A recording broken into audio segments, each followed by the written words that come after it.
Governo Provisório, 1930 a 1934. Com Vargas assumindo a presidência, as tradicionais elites cafeicultoras do Sudeste, que haviam dominado a política na Primeira República, deixam o poder. Novos setores, como a elite pecuarista do Rio Grande do Sul, passam a ganhar destaques no governo. Uma das primeiras medidas do presidente é nomear interventores nos estados, limitando a autonomia destes diante do governo federal. Ou seja, os governadores eleitos foram substituídos por interventores nomeados diretamente por Vargas. O objetivo era a centralização do poder em sua figura. Como interventores, buscando neutralizar a influência política dos antigos coronéis, foram nomeados setores das alas militares ligadas ao tenentismo. Obviamente, esta medida autoritária de Vargas, assim como a demora em convocar eleições para uma Assembleia Constituinte, levaram elites regionais desgostosas desde o resultado da Revolução de 30 a levantar-se contra o governo provisório. Revolta Constitucionalista de 1932. No ano de 1932, a elite paulista iniciou e liderou uma revolta. Em fevereiro do mesmo ano, o Partido Democrático e o Partido Republicano Paulista, antes adversários políticos, uniram-se e formaram a Frente Única Paulista, FUP, que passou a articular, junto a setores agrários, empresariais e militares, um movimento para a deposição do governo provisório. Mesmo com o novo Código Eleitoral em andamento e com as eleições constituintes, agora marcadas para 1933, o governo de Vargas não conseguiu conter o movimento rebelde.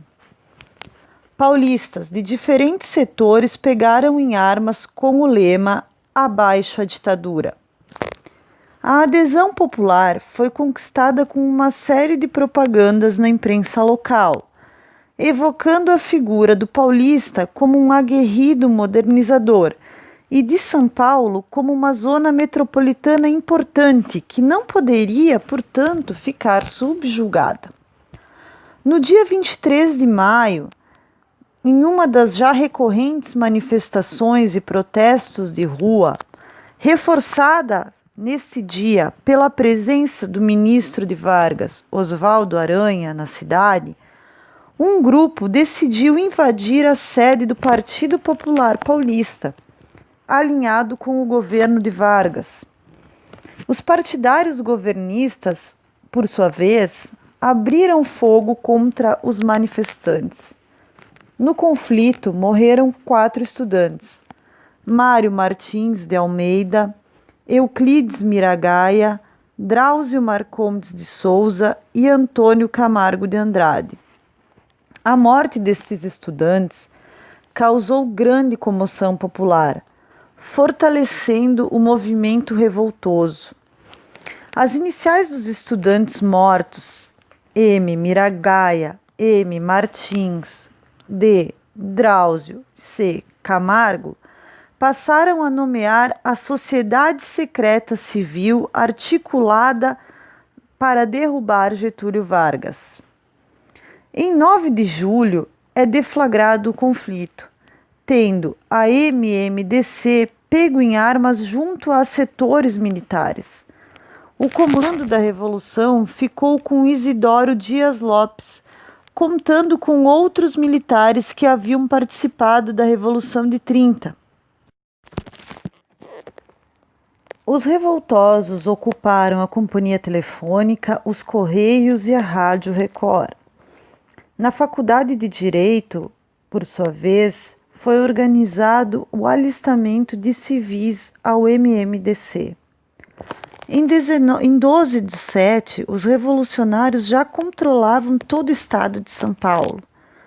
Estes aguardavam o apoio e a adesão de outros cantos do país para concluir o levante e depor o governo. Um verdadeiro movimento de guerra foi o que se viu no estado de São Paulo, com indústrias produzindo armas, mulheres costurando fardas e muitas doações de civis para financiar o movimento.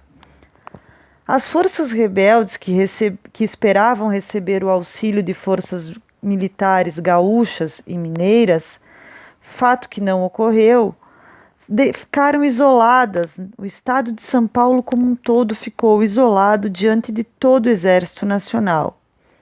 A resistência dos revoltosos paulistas durou mais ou menos 80 dias, quando, já não podendo mais resistir, em 1º de outubro assinaram a sua rendição.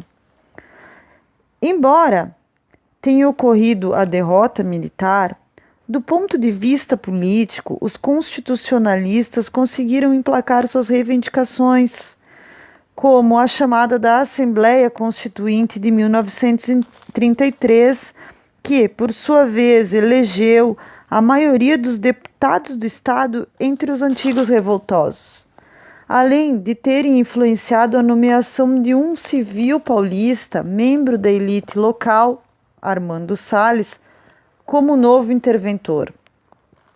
Do ponto de vista econômico, Vargas seguiu as políticas de apoio e valorização do café, demonstrando assim que a Revolução de 30 não significou uma ruptura com as elites agrárias e econômicas que vinham conduzindo os rumos da jovem república.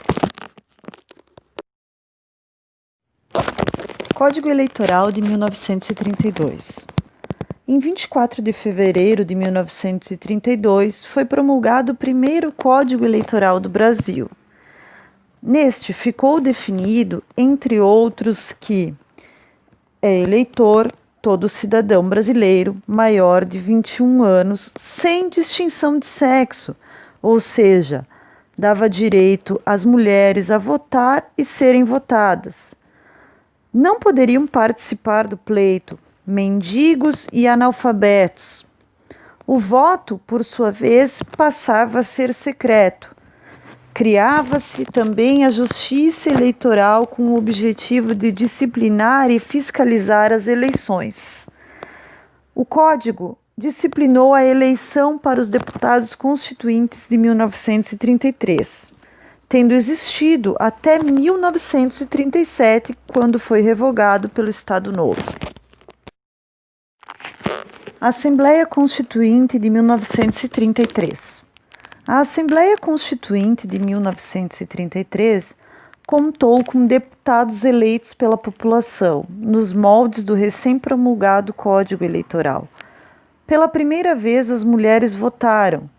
Foi também a primeira vez que uma mulher integrou o Parlamento brasileiro. A deputada Carlota Pereira de Queiroz era médica e pedagoga. Na Revolução Constitucionalista, organizou uma frente de 700 mulheres para a assistência dos feridos. Foi eleita pela Chapa Única de São Paulo. Atuou na Constituinte na Comissão de Saúde e Educação. Foi de sua autoria o primeiro projeto versando sobre serviços sociais. Na composição da Assembleia Constituinte, existiam grupos de diferentes forças políticas, como tenentes e militares, comunistas e indivíduos de esquerda, integralistas e membros das oligarquias estaduais, principalmente apoiadores da Revolução de 30. E, sobretudo, o Grupo Paulista, formado pela união do Partido Republicano Paulista e Partido Democrático. Coube a estes diversos grupos políticos a redação da Constituição de 1934 e a eleição do presidente para o mandato que iria de 1934 a 1937. Pela eleição, Getúlio Vargas foi eleito. Constituição de 1934. A Constituição de 1934 foi inspirada nas cartas da Alemanha e da Espanha do início do século XX. Através do ingresso de novos setores na política, a exemplo de profissionais liberais e industriais, novas pautas foram incluídas, como, por exemplo, direitos trabalhistas, direitos à educação, direito à garantia de justiça, direito à regulamentação das profissões. Nesse sentido, destacam-se alguns artigos.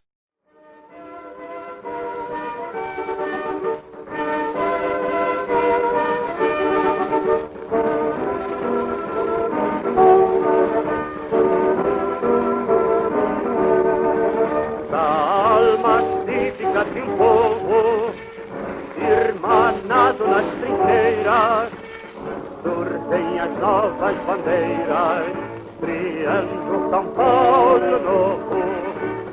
O heróico a luta feito, firma a sua tradição, tendo nas mãos o direito e a pátria no coração.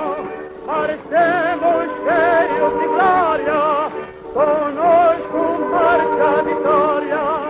Marchemos cheios de glória, conosco marcha a vitória. Animo surto grandioso.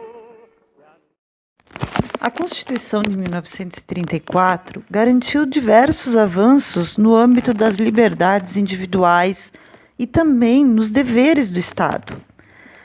Entretanto, teve vida curta, sendo substituída em 1937 após o golpe que instaurou o Estado Novo.